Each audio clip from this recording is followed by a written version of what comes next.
আপনার তো ডিউটি 9টা থেকে সুপার হাসপাতালে, আপনি এখানে ডিউটি করছেন, প্রাইভেটে চেম্বার করছেন যে, কিছু বলছেন না যা? ডাক্তারবাবু আপনার তো 9টা থেকে ডিউটি ডাক্তারবাবু। আরে পালিয়ে যাচ্ছেন কেন? আপনার তো 9টা থেকে ডিউটি সরকারি হাসপাতালে, আপনি প্রাইভেটের লোক পয়সা দিয়ে এখানে আপনাকে দেখাচ্ছে। 11টা বাজতে যায়।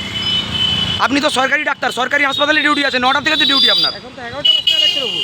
এখনও এখানে কি করছেন? 10:30 বাজে প্রায়, কিছু বলবেন? ডাক্তারবাবু কিছু বলবেন?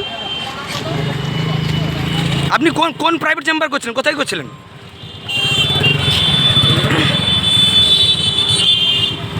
আপনি পালিয়ে যাচ্ছেন কেন ডাক্তারবাবু, বলুন। 2 ঘন্টা আউটডোর তো 9টা থেকে খুলে যায়। ডাক্তারবাবু আসেননি, এইমাত্র এলেন। এখন কটা বাজে? 11টা বাজে। কত দূর থেকে এসেছেন আপনারা? আমরা অনেক দূর থেকে এসেছি। কোত্থেকে? বগুড়া থানা, কিন্তু গ্রাম গোকুলপুর।